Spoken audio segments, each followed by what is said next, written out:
अस्सलाम वालेकुम viewers, welcome back to Uzma Rizwan kitchen. आलू की टिक्की तो आपने बहुत दफ़ा खाई होगी।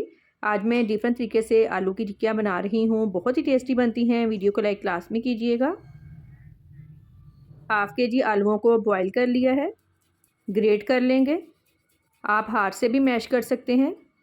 आलू ग्रेट कर लिए हैं, एक बॉयल एग को भी ग्रेट कर लेंगे। बॉयल एग से बहुत ही अच्छा टेस्ट आता है। अब इसमें ऐड करेंगे चावलों का आटा 2 टेबल स्पून। चावलों को अच्छी तरह से साफ़ करके ग्राइंड कर लें, चावलों का आटा रेडी हो जाएगा।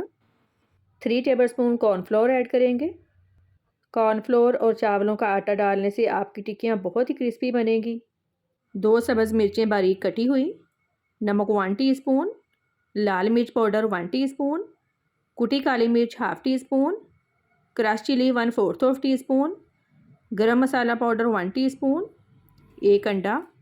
अंडा मैंने मिक्सचर में डाल दिया है क्योंकि बहुत सारे लोग जब आलू की टिक्कियाँ बनाते हैं तो वो टूट जाती हैं। इस तरह आपके आलू की टिक्कियाँ टूटेंगी नहीं। फ्रेश धनिया मिक्स कर लेंगे। मिक्सचर थोड़ा नरम होगा, लेकिन जब टिक्कियाँ फ्राई करेंगे तो ये हार्ड हो जाएंगी क्योंकि इसमें अंडा, चावलों का आटा और कॉर्नफ्लोर है। अब हाथों को हल्का सा ऑयल या फिर पानी लगाकर टिक्कियाँ बना लेंगे।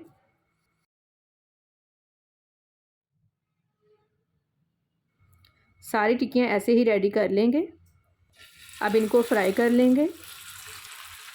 थोड़े से ऑयल में फ्राई हो जाएंगी क्योंकि आलू ऑलरेडी बॉयल हैं। साइड चेंज करते रहें ताकि दोनों साइड से एक जैसा कलर आए। टिक्कियाँ फ्राई हो गई हैं, अब इनको निकाल लेंगे।